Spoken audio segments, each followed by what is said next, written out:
कल्पना कीजिए कि हम सब एक सिनेमा हॉल में बैठे हैं। दुनिया यानी अस्तित्व एक विशाल फिल्म है। पहला रहस्य, आप अस्तित्व को कैसे देखते हैं? हम जानना चाहते हैं कि ये दुनिया कैसे बनी है, इसका अस्तित्व क्या है। ब्रह्मांड की विशालता, अगर हम पूरे ब्रह्मांड को देखना चाहें तो ये इतना बड़ा है कि हमारी सीट से हम सिर्फ छोटे छोटे टुकड़े ही देख पाते हैं। परमाणु की सूक्ष्मता, अगर सबसे छोटी चीज परमाणु को देखें तो हैरानी की बात है कि हमने इसे कभी देखा ही नहीं। हमने सिर्फ इसके गतिविधियों को देखा है और हाँ, उसे तोड़ना सीख लिया है, जिसे हम अपनी उपलब्धि मानते हैं। दूसरा रहस्य, आंख जो सिर्फ अवरोध देखती है। हमारी आंखें चीजों को कैसे देखती है? ये एक बड़ा अजीब नियम है। आप वही देख सकते हैं जो रोशनी को रोकता है। आप मेरा हाथ इसलिए देख पाते हैं क्योंकि ये प्रकाश को रोक देता है। अगर मेरा हाथ पारदर्शी होता और रोशनी को आर पार जाने देता तो आप इसे देख ही नहीं पाते। निष्कर्ष, हमारी आंखें सिर्फ उन चीजों को देखने के लिए बनी है जो प्रकाश को रोकती है।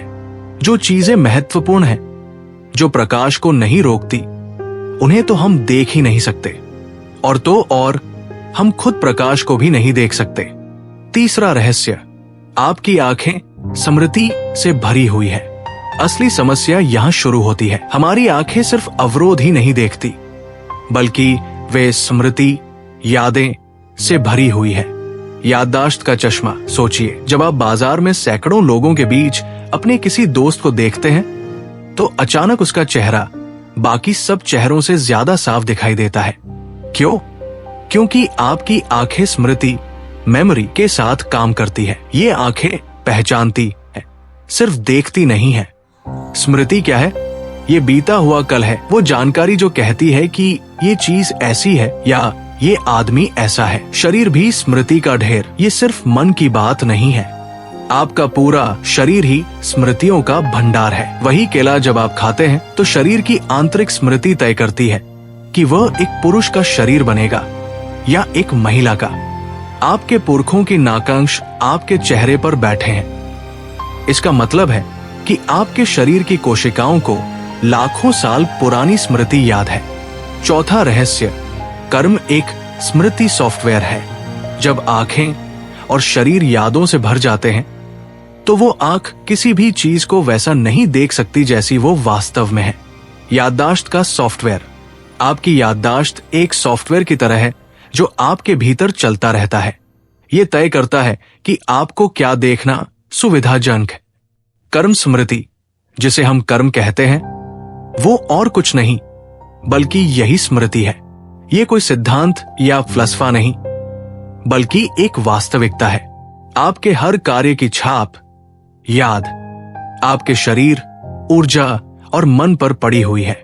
एक बीज जब मिट्टी में बोया जाता है तो वो याद रखता है कि उसे आम का पेड़ बनना है या सेब का।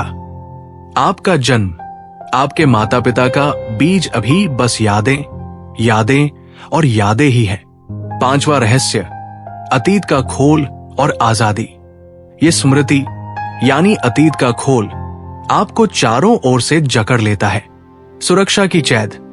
ये खोल आपको सुरक्षा का एहसास देता है कि आप सुरक्षित हैं, लेकिन ये एक कैदखाना भी है। आपने अपनी सुरक्षा के लिए जो दीवारें खड़ी की है, वही आपको कैद करने वाली दीवारें बन गई है।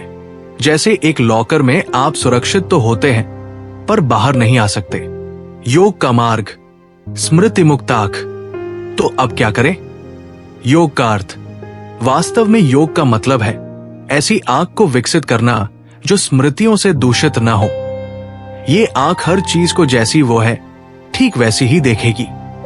जब ऐसा होता है तो आपकी आंख सिर्फ अवरोधों को ही नहीं बल्कि उन चीजों को भी देखना शुरू कर देगी जो प्रकाश को आर पार जाने देती है, यानी अस्तित्व के उस आयाम को भी जो अब तक छुपा हुआ था। ये सब एक ऐसी विचार शून्य दृष्टि विकसित करने के बारे में है जो आपको अतीत के खोल से मुक्त कर दे और वर्तमान को पूरी सच्चाई के साथ देखने दे।